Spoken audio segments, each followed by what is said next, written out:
When we build some kind of AI system for the use in healthcare, of course, we as researchers think about all the issues. And very often we think about these issues on the model of compliance. Oh, I need a permission, I need an authorization, I need a visa from an ethics committee, and then I'll be fine. I just need to go through this boring procedure, you know.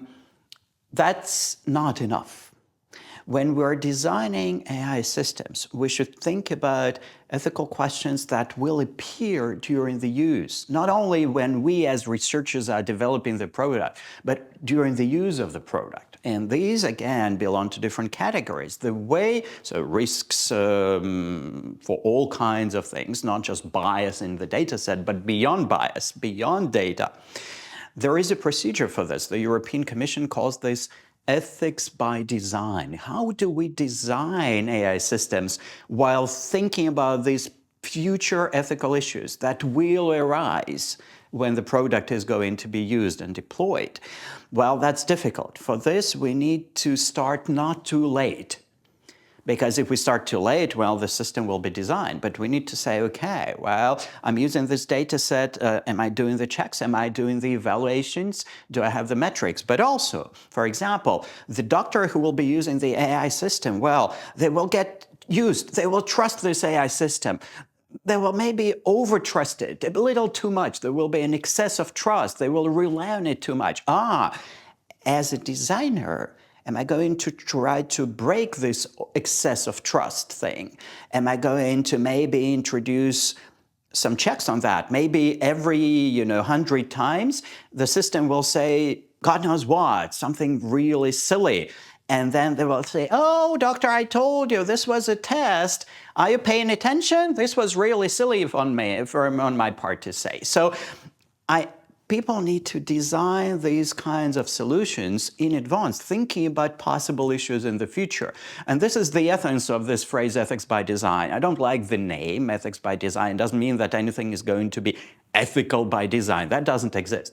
But it does mean that the designers think in advance about possible issues in the future and try to introduce, I wouldn't say full or complete solutions, but at least some measures, at least some evaluations, at least some metrics that will help solve these issues in the future.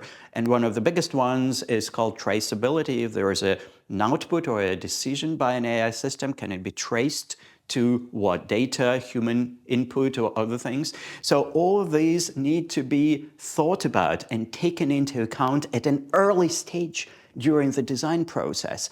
And this is the methodology for researchers that we always argue for in AI in healthcare, in the ethics of AI in healthcare. When you are an ethics evaluator, an ethics reviewer, and you have a project that involves AI systems in a healthcare setting, of course, this can be a medical setting or organization of the healthcare system. There are a lot of different settings. There are different categories of questions. I know at least 8 different categories of questions that you should be asking for. But I would say, before you even start dividing these into 8 categories, the first thing to think about is beyond compliance.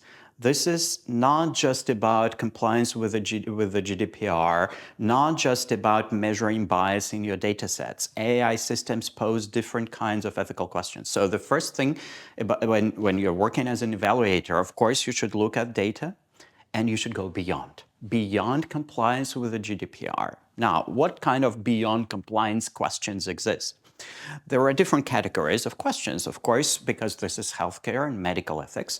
There are classic questions about beneficence, non-maleficence, absence of discrimination, which means that you should ask whether the patients will get access, whether the patients will benefit, whether the doctors will get access, whether there is a control group, and whether that control group will also somehow benefit from the use of technology at some point. So all of these classic medical ethics questions also apply, because we are at an intersection between AI ethics and medical ethics. But I said AI ethics. So AI ethics brings its own specific issues of robustness and security for sure, but also issues of autonomy and control, issues that are rather interesting, I would say, about the role of non-human computation in taking care of humans who are patients typically.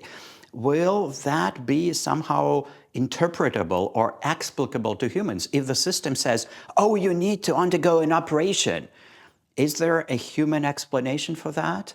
Will the doctor be able to say something in natural language to the patient to account for this decision made by an AI system? Explicability is a very important issue in AI ethics, which fully exists in the medical setting.